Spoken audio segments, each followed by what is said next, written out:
Warmly welcoming you to How Does She Do It, the podcast, with me, your host, Jo Ferroni. Join me on my journey as I explore finding a gentle balance in both business and life, because being kind to ourselves is our superpower.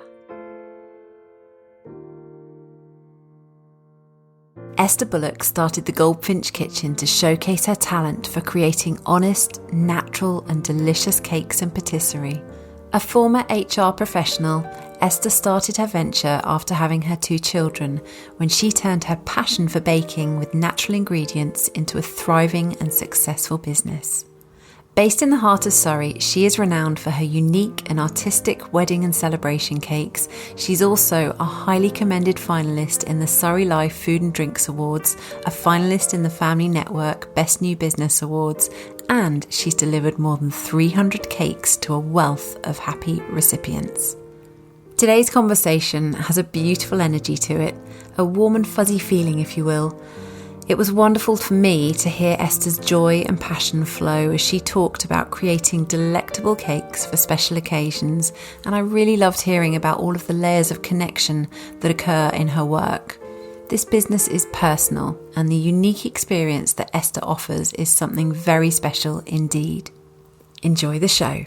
Esther, welcome to the podcast. It's absolutely glorious to see you after, well, it's been a long break. We saw each other briefly at a networking event, probably at the beginning of this year, didn't we? But before that, it was the pandemic. How are you? I am really good, thank you. Yes, it's been too long, hasn't it? We went for a lovely phase of seeing a lot of each other and then a big old unplanned break. So it is a delight to be here and lovely to see your smiling face again.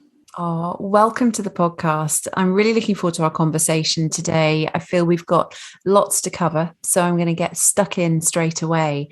And I would love to begin with to talk around the fact that you haven't been a cake designer for your entire career.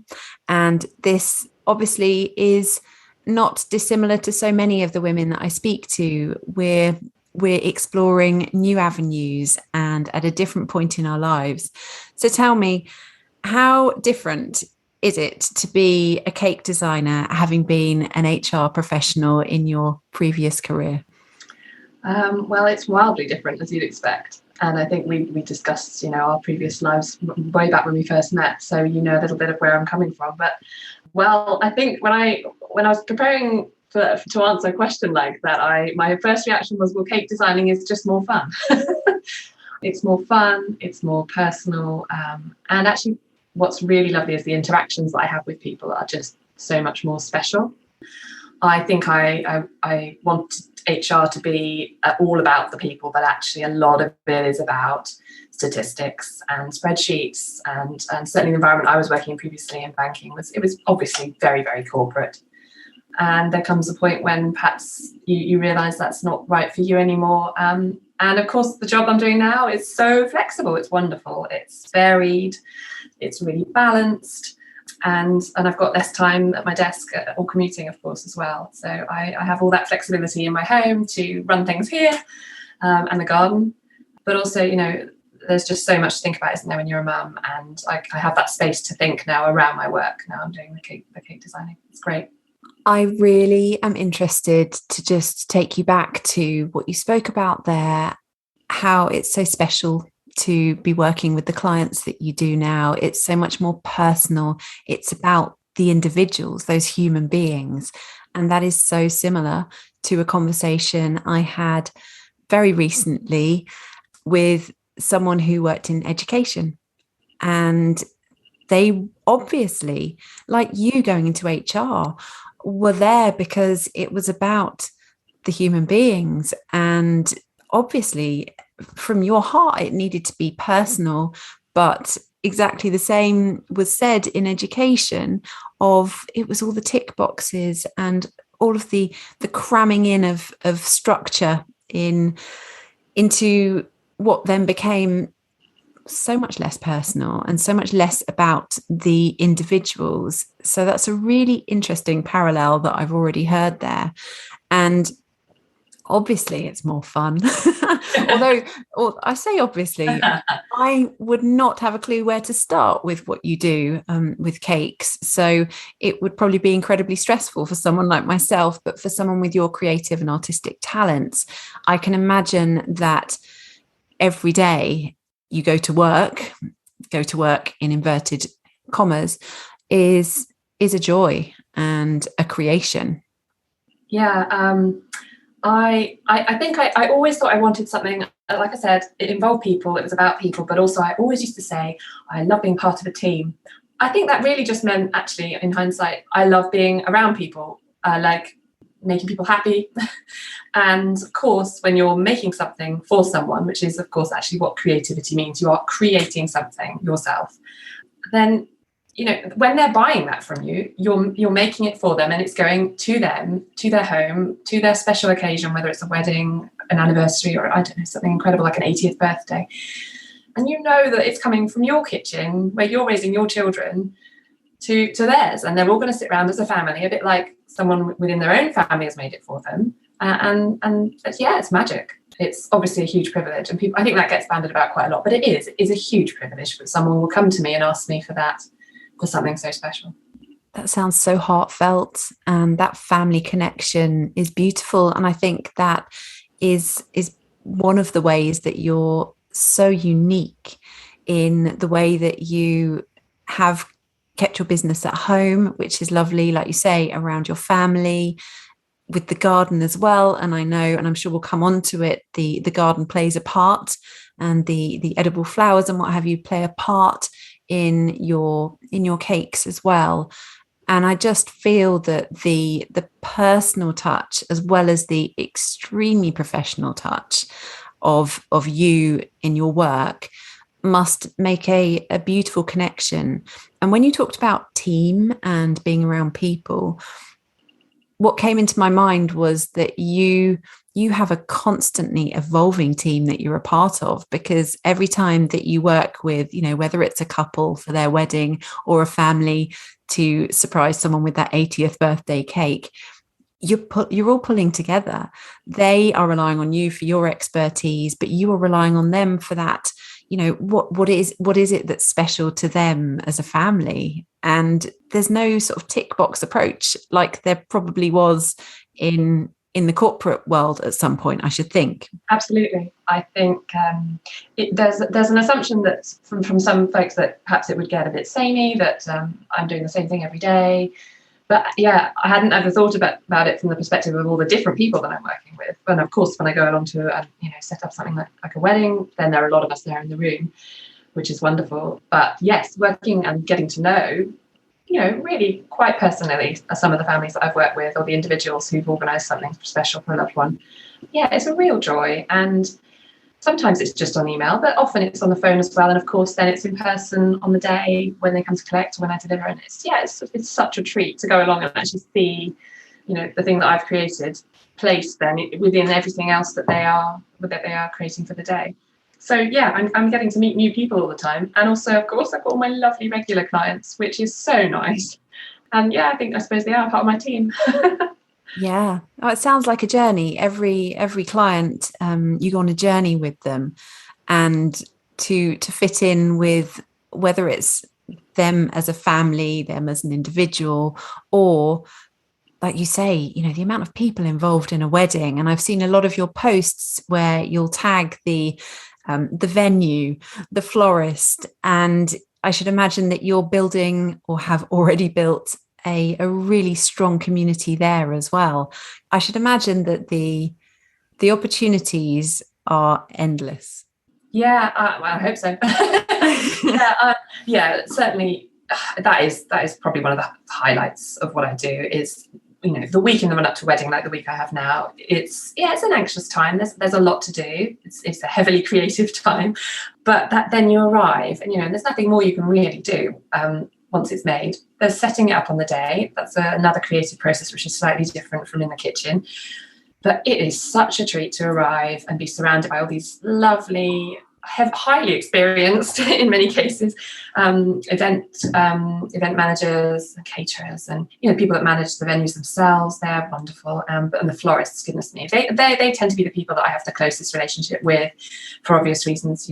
We are making sure everything looks and feels cohesive, but often they supply me with flowers, of course, to decorate cakes with. So.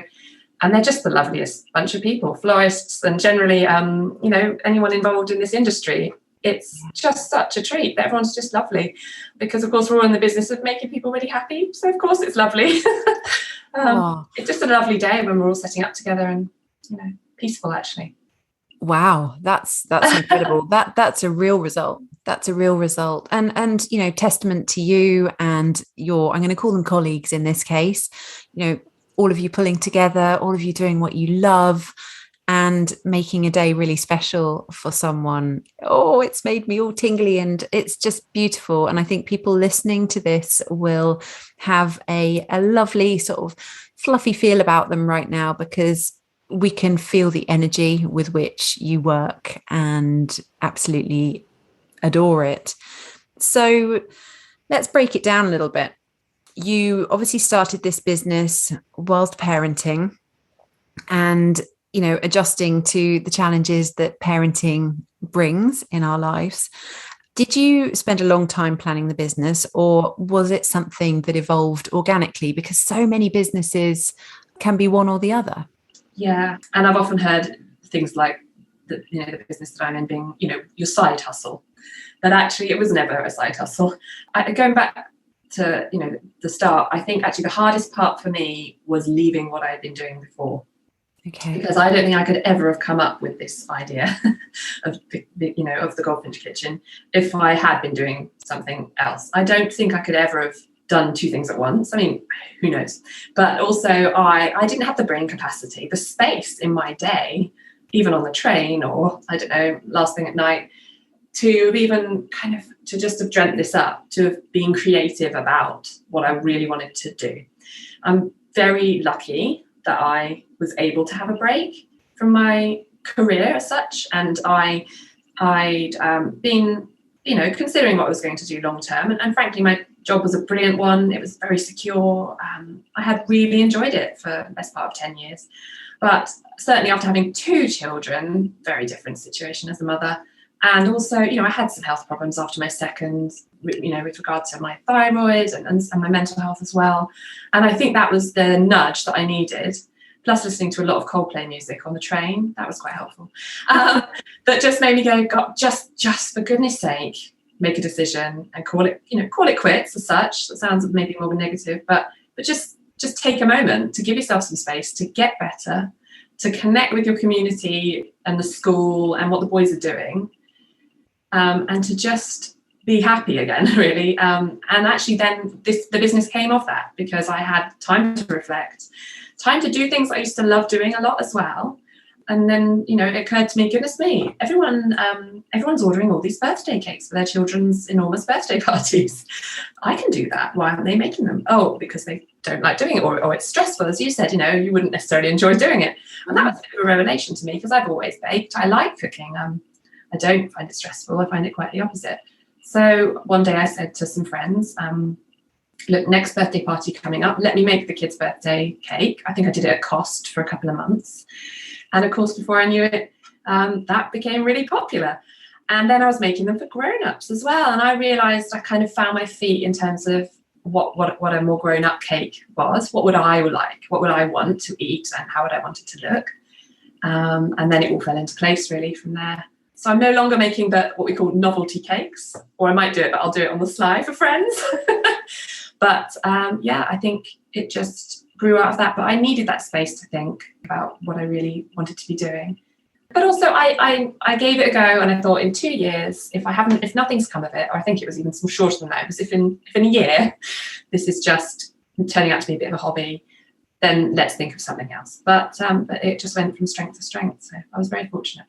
So much to unpick from what you've just shared with me. And I don't know if I knew it already, or perhaps I'd forgotten. I just think that's absolutely a brilliant example that you have shared just then, that you you chose to take the space, to make the space, because you were aware that something needed to change, but actually we can't shoehorn everything into our brains. So to be doing the commute, holding down a good job, doing that good job to the best of your ability, keeping everything going at home with the children and what have you. And you mentioned mental health and also health problems post having your second child as well. That is an awful lot to deal with. And the reason that I mention that now, and I sort of highlight it, is because I think there will be women out there doing all those things and feeling that they should, in the old air quotes again, be doing all those things. I should be able to cope. Everyone else copes. And yet they still feel that there's going to be the opportunity to look forward in their life as well and work out what's right for them. But it is so difficult. And I think it's near on impossible. And you talking about taking that space, and then that idea came in. Perhaps if you'd have been at the birthday parties and you were still feeling completely frazzled by everything in life, you wouldn't have necessarily had that thought, I don't think. So I really want to just highlight it as a message to women out there that perhaps are at that point thinking, should I make a change? Yeah, thank you. And I like to try and do that all the time. You know, obviously I talk to other mums a lot who are in different places at the moment, whether they're still in their big corporate career doing 4, which really means 5 days a week, or whether they're folks that are, you know, that say to me, oh goodness me, how do you do it? Like, how did you just come up with something? You know, because it doesn't just, you can't just sort of come up with it. It's sometimes it just happens. There's a sort of magic, I think. You have to give yourself time to reflect. But it reminded me of when I was still working, you know, at Canary Wharf, and the pressure, I think, a little bit is, and you know, I reflected on this with my family, mainly with the older women in my family at the time, is of course we have now got this amazing opportunity as women to do everything. We can be mums and wives and have a lovely social life, and we can have that lovely career, that job as well, and go back even after children and work a lovely flexible week. I mean, how amazing. And it is brilliant for so many people and for so many families. And we can have that equal paid job to our husbands, and, you know, wow. But the trouble is, of course, it does mean you think you should be able to do it. And I met a lot of women who could do it brilliantly, particularly in HR. I mean, it's an absolute, you know, melting pot of women with flexible jobs and lots of children and other commitments at home. So the pressure was even greater, I felt. You know, I was in a team of 14 and they were all doing it seemingly really very well. Yeah. But that doesn't mean it's for you. And it doesn't mean they are doing fabulously well, right, either. But, you know, you have to be able to say sometimes what's right for me. And even to my spouse as well, you know, I had to be able to be brave with that conversation and say, look, I know we've been really comfortable. We've been doing this sort of thing since uni and it's all going rather well. But life's different now. I'm different now. And if you need me to be happy, if you want rather me to be happy and be a good mum, I might need this break. Yeah. And that was the hardest bit. And I do feel, and I recognize this in my clients as well as in myself, that when we actually do brave saying something out loud, it never is, you know, we'll build it up. Yeah, this can be really difficult. Oh my gosh, how might they respond? It's never as hard or as, you know, seemingly worrying as we expect it to be, which is always such a relief. Plus the fact that we've actually got those words from inside of our heart and head out to someone else, which lifts that weight off our shoulders as well. So that's really brilliant. And it is really brave. Did you find that other business owners were supportive to you as you were starting out? Because I should imagine that you hadn't run a business. You weren't running a business at this point. Did you have lots of questions to ask? Did you have anyone to go to? Yeah, I was really lucky, actually. A couple of good friends of ours, we know with kids in our class at school, were doing something, I suppose, like I'm doing now, had been for a couple of years. So they were still starting out on their journey. And I really looked up to them, and certainly I think, you know, when I first left my corporate job, wasn't considering doing it. So, but obviously I was aware of what they were up to, and we talked about it a lot. So yeah, when it came to my little idea, I'd float it over drinks or a cup of coffee somewhere, and they were always like, God, what a great idea, do it. You know, it was never, oh, you know, oh, I wouldn't, it's hard work, or, you know, there was never negativity. There was always, what a great idea, you'll love it. And they just couldn't wait to share their ideas and their really helpful opinions on things as well. You know, they were very welcoming. And immediately I had recommendations for books, which we'll talk about later, you know, for podcasts I could listen to, for networking groups I could go to. And that's how I met more mums doing and dads doing what I'm doing, or, you know, running a small business. And it just, it snowballed and snowballed. And honestly, the first networking event I went along to, I think you might have even been there actually, the Family Network, the West Surrey branch. And I went along, and I think I'd been literally dabbling with cake making maybe for 6 weeks. Gosh, I lose track of kind of the timing, but it wasn't long. It wasn't long enough to call myself a cake designer or even say I'm a small business owner. But I thought, you know what, I'm going to say that I am. I think that was the first meeting. And I thought, I'm going to say I am, because I'm going to put myself exactly where I want to be in a year's time, so that is how I'm seen right now. And I went along and stood there confidently, like all these other seemingly very confident, well put together mums, and just did that. And of course, you get a lovely response, and you get chatting to people, and they're like, oh, you've made 3 cakes. Okay, well, you know, carry on. But that was the start. I remember I was at that meeting, and I remember coming up to you after you'd spoken as well, literally sort of applauding you, because I thought you were incredible, and the way that you spoke, you were so professional, you were there. And what a great example of manifesting, of visualizing as well. It's what I tell my boys to remember to do when they've got a tough exam or they're doing something challenging in sport. And I just think that it's going to help you in the right direction when you act like that. And you talked about the seemingly confident and professional other women around the room. I know I'd have been nervous, because I get nervous before any networking event, especially when it gets to the point where I have to say who I am and what I do, because you feel all eyes on you and it's so personal.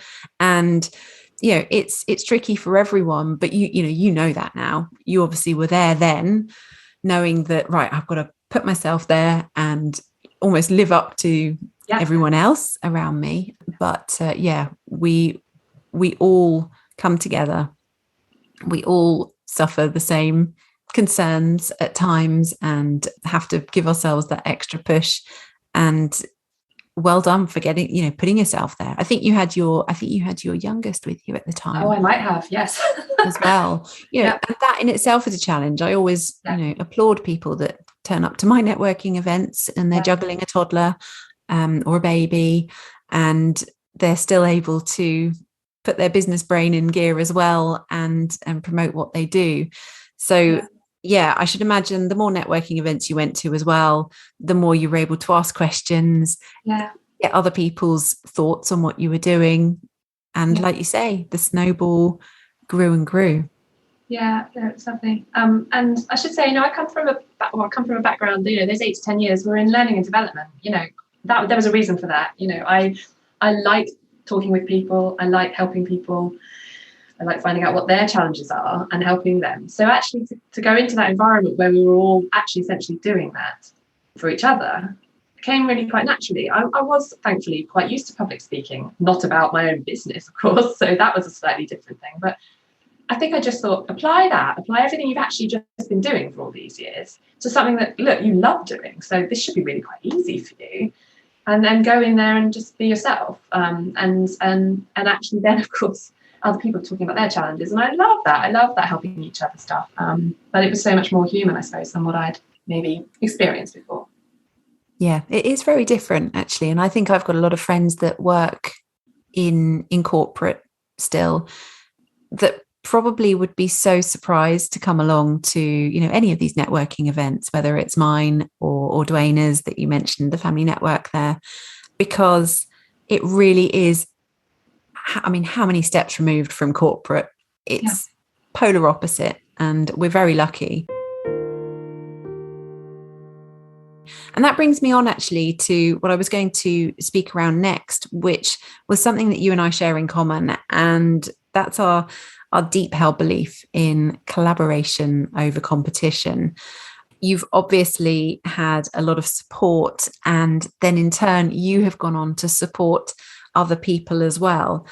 Have you enjoyed collaborating with, or have you been surprised by the variety of businesses that you have got to collaborate with?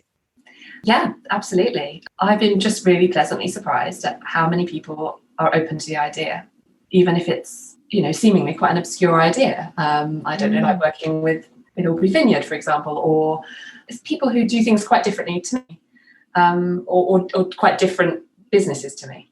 I think there's just a real human side to it. I think it brings businesses back to who the people are behind them somehow for the community that's seeing those collaborations. And obviously it's helped me get to know some fantastic people as well. And I've done some fairly kooky things with, people like Dylan's Ice Cream when it was the Surrey Life Food and Drink Awards. That was an unusual one. But, we only did something quite small, a whole other community of people in a town I'd never been to.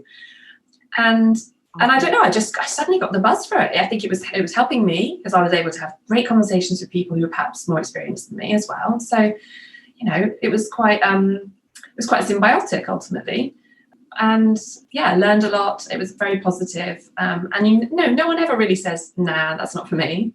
They only ever want to get involved in some small way with what you're up to, as I do with them. So, and it's a bit like going back to these meetings that I've had, the networking, with Dwayne and with yourself. Something that really surprised me was just how many other people there are running small businesses. Until you're in this world, you have no idea that it exists, unless you get chatting to a couple of people, say you're running your lovely local coffee shop. But then when you immerse yourself in it and you say, you know what, I'm here, I'm in this team now. This is me as well, by the way. And then you find there's lots of people doing it. There's a lot of love in the room, and everyone wants to help each other. But it was bewildering initially. I was like, oh, hello, everyone. That's a really great observation. And I need reminding of that because, of course, I'm so immersed in my community. And when I think about it, whenever there's a conversation with my friends or maybe with some of the school mums and they've got a problem they need to solve, or they've got a gift they need to buy, or they're just feeling really stressed, I will automatically go through this directory in my head, of people that I can direct them to. And actually, that's something I also say to people about networking. You're not just promoting yourself to the people in this room, you are promoting them to their numerous networks that they have outside of this room, whether that's business connections they've got, family, friends, the school gates, and so much more, ex-colleagues. You think you've had a 10-year career. I'm sure many people that, you could promote someone else to. Absolutely, yeah. if you so wished.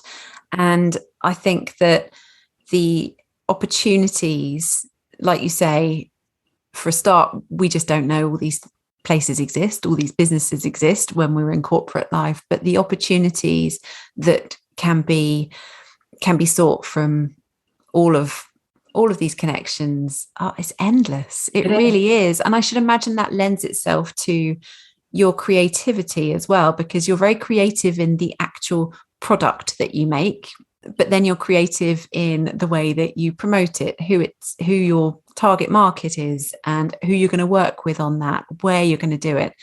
God, you must just dream about opportunities and collaborations and beautiful, beautiful weddings. Yeah, pretty much. It is fairly all-consuming.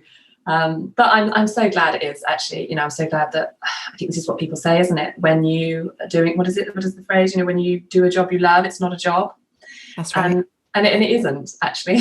I think perhaps on a Thursday afternoon before a wedding that weekend, it probably feels like a job, but, most of the time it doesn't. And obviously, actually, I'm not doing this full time, I should say that, I have obviously got space around to be doing the other things that need to happen, but it is balanced. And yeah, I've learned a huge amount from that community, but also the community of people I have, online as well.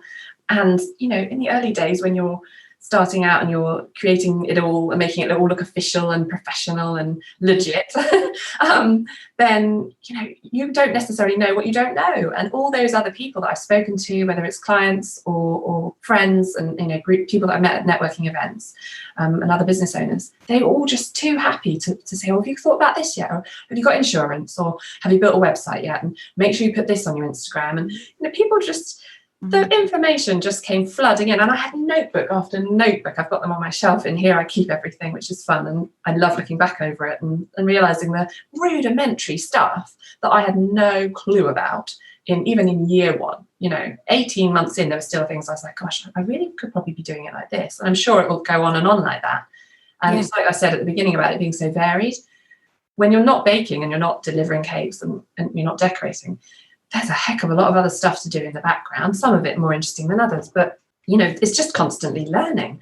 And I love that because I never get bored. It's just so interesting. And then if I have a week or a month where I sort of think, oh, maybe I haven't really done anything that exciting this month, then I sort of seek it out. There's always something else to be doing a little bit differently, or someone else to be, listening to. So at the moment it's a podcast. So, things like that. Yeah, definitely. There's so much that we can draw from to then create our businesses however we want them to look, and that can be different from one month to the next. We can organically evolve as we carry on in our journey.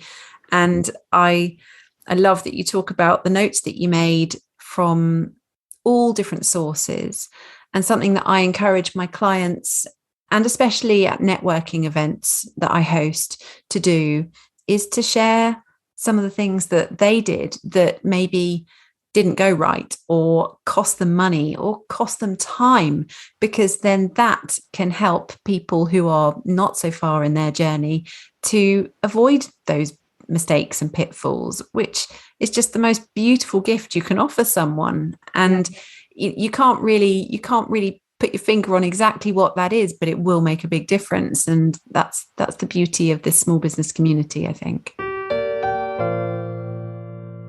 So you mentioned books, and I really love books as well. So it's always good to have a chat with someone who is also a bit of a bookworm. Have you got any recommendations that you might like to share with us? And, maybe you might have taken something away from certain books that you'd like to share with my audience today. Yeah, I've actually, in all honesty, never been a big reader. I like reading, but I find it quite hard work and laborious, and because I've always been quite slow. Okay. It was always my sister that would be, reading a book a week, continues to do so, and my mum, but unfortunately I didn't inherit that gene. But I love mixing up novels with more of a deep dive or an intellectual something. So I tend to flip-flop, always one and then the next. This book, you can see it, but they can't, of course. It's called Let IT Go, which, funnily enough, also looks like Let It Go. And it came out around the time of the Frozen movie, so I think it's quite hilarious. Got you. This book it's written by Dame Stephanie Shirley, and it's really unusual. I was lucky enough to hear her speak just before I left my lovely job in finance, and she was spectacular. I highly recommend this. Let It Go. Yeah. And she was one of the earliest IT entrepreneurs, and a female, just to remind everyone of how extraordinary that is. Gosh, I'm trying to think what age she must be now, but she grew up, I think she was in an immigrant family as well. She grew up and was working in that industry at a time when a lot of women weren't working at all, let alone paving the way. So this book was very much for me. I've written in here as well about bravery, but also about legacy. This suddenly kind of woke me up to the idea of, what do I want to be? Like, what do I want to, not what I want to be remembered for, but also what do I want to look back and say, what do I treasure about what I've got on and done in my life?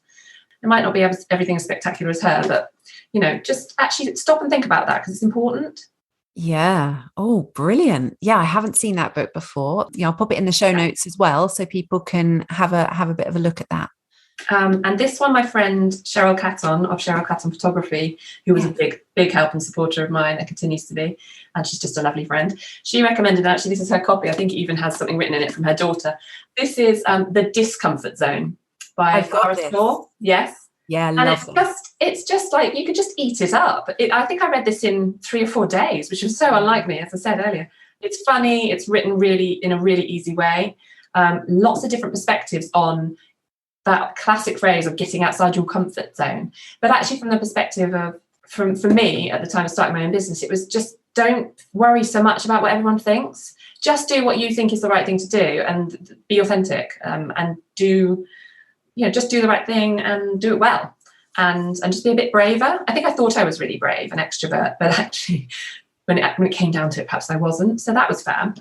Brilliant. I love that book. And I'm going to read it again now. I'm ready for read 2 of that one. And then the final one is probably something everyone may have heard of already, called The Invisible Revolution by Nicola Llewellyn. Yes. Another slightly unusual choice, because I hadn't really discovered her until I started looking at running my own business, obviously. She came from corporate world. I think does similar things to you, really, Jo. Ultimately, I know Nicola, and she sent me the book. It's brilliant. Yeah. And I had a lovely conversation with her at one point as well. Actually, it was quite moving. But this is a book. What I love about this is about, it says, join the empowered mumpreneurs. So this is specifically for mums in business. So I loved that was really targeted at me. I felt like she's very clever. She'd written it for me, but obviously I think that's how everyone feels when they read it. And that's the absolute beauty of her book, isn't it? It feels so personal because she's been there. She absolutely knows how it is. Yeah, absolutely. And this, I think, also works you quite hard, because there are tasks in here, there's homework, and so this came at the right time when I really needed to actually get down to the nuts and bolts and work a bit harder on the reality of starting the business, but with a really kind voice as well. And something I highlighted in here, which I think everyone will resonate with everyone, is something that Ruth Osikalu said, which is, it has actually taken a village to raise the mother who can raise her child and grow her business at the same time. So, because there's that age-old lovely phrase, it takes a village to raise a child, but actually that really, really moved me, that phrase, that actually I needed people to really help nurture me, and I needed to look after myself before I could do all the other things well. Yeah. Yeah, and Ruth is amazing. I love that you picked a quote from Ruth. We need another hug. She messaged me recently, and she's just an incredible and inspiring woman as well. Wow. Oh my goodness. I love those. Thank you so much. Well, I'm going to put the links for all 3 of those books in the show notes, because people are always looking for recommendations. I think you can go into a bookstore and you can go onto Amazon and be quite overwhelmed, really, because there's so much out there. So for you to have picked 3 that have really worked for you along the way will be the best testament for people to work nice from. To reflect, actually, because it's been a while since I read them, so it was nice to reflect on them a lot. So it would be really good to touch now on those 2 questions that I like to ask. The first one being, what is the absolute toughest thing you find about working for yourself? Or maybe there is nothing. Yeah, it was quite hard to answer, actually. I think a lot of people say, it's immensely difficult. And, maybe as time goes by and I start to expand a bit, things will get a lot tougher. But I think the hardest thing is probably being away from my kids at the weekends when I've got to do that for weddings. It is quite a draw. There's a lot of hours away. But I'm so thankful that actually what it means is they get real quality time with their dad. So there's a beautiful balance in that. Yeah. And that was not, that was not happening so much before. It was always the whole family together. And so now they have that quality time together. Yeah. And just going back to what you said at the beginning there, it doesn't have to be tough. And, I don't feel that anyone should feel that they're expected to say it's really, really hard. And I can sense from the way that you've been speaking, I think there's a therapeutic element to your work, and the artistic and creative side is something that you really absolutely adore. It's a passion. And the way that you were speaking about that piece when you're all setting up for a wedding, it's like, well, this is what we were aiming for, and now it's all coming together. Yeah, I just feel that you have absolutely found the perfect business for you. And the fact that the negative there about being away from the children can be a positive and has become a beautiful positive as well is wonderful. And I certainly find we've been a full family, if you like. We were always together for a lot, and then things started changing a bit, and it gives you perspective, it changes the dynamics, and I think it really makes you appreciate coming back together again. Exactly. So yeah. One of my favourite things to do is set up a wedding somewhere at the weekend, which is usually, I'm usually done by about midday. But before that, no one can really talk to me. So Saturday morning, it's don't talk to mummy if there's a wedding. So there I go, off I go, do my delivery. And then we tend to meet somewhere either in between or sometimes near the venue, actually, for, I don't know, a pub lunch, or we might explore somewhere new. And we've had some really lovely family weekend lunches in that way, somewhere new, because that's when I can then really relax and celebrate the busy week, and we can all be together again. So yeah, it just brings new things, doesn't it? What a fabulous idea. And what is, I don't think you're going to be able to narrow this down, Esther, to one, but can you tell us the best thing about working for yourself? It is a hard question, isn't it? It is. Honestly, I just think that I'm just really happy that I can be really proud of myself.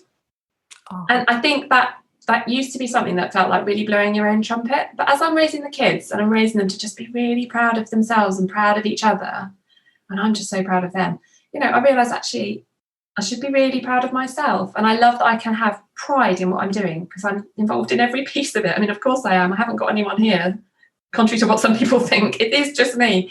So it's just actually really lovely to have ownership of it all, and therefore to just be able to say I did that. And I wasn't just doing a hobby, actually. I was making it into something that's still here 3.5 years later. So I think that's probably it, actually. Well done. And a bit like standing up in a room and talking about ourselves, sometimes it can feel a little bit, can't it? The same with, saying, I'm really proud of myself. So that is massive. And I'm really glad you gave that answer. Quite right too. So as you know, the name of my business is How Does She Do It? Because I don't believe that she does it all. And I feel that you are with me on that. Absolutely. Can you tell me one thing that you either do or don't do anymore to ensure that you remain on track and healthy and happy in life? Yeah, and they're very simple things, but they're very important to me. One of them is I used to absolutely love cooking. I always have, not necessarily always cakes, to be fair, but I realised that of course I spend all day, some days of every week, in the kitchen. So I'm really just not inclined to then create something fabulous and delicious in the evening for myself and my husband. So we do have these lovely boxes delivered. Naming no names, and it's just really nice because we are real foodies. We like to eat something really interesting and delicious, but I don't want to have to think about what that's going to be. So that's one of my things, is the meal boxes that arrive. We have 4 meals a week delivered, which we then cook. That forces me to cook instead of just eat soup or toasties.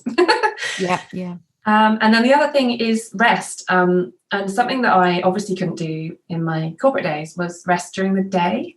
And I am really somebody who needs a nap. And I've learned this about myself. My husband and a couple of others think it's absolutely hilarious, or that I'm skiving. But I'm somebody that needs to reset at about 2 p.m. I just really am. And it doesn't matter if it's literally 10 minutes or if it's a good hour. I think because my brain is constantly on the go, the only way I can actually switch it off is either through meditation or to just literally sleep. And so that's my thing. And it isn't every day, but most days I will have some complete rest, and then I get back up and I'm raring to go then till whatever 8 p.m. when the boys are finally asleep, and I need that, and I'm not ashamed of it. And you really shouldn't be either. I've spoken about it myself. Sometimes I am absolutely, I can feel myself, just my energy levels dipping and feeling very tired. And, I do eat as well as I can and what have you. So it's not nutrition being a problem.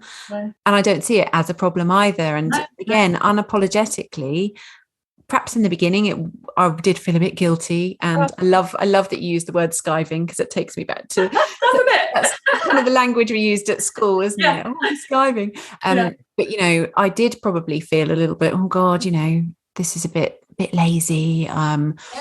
But now I know if we've got something in our toolkit that is going to re-energize us and mean that we can be feeling better ourselves, being there for our children, then who has any right to tell you that that's not good? I mean, obviously I appreciate your hubby and his friends have a giggle about it. That's all good. We love a bit of banter.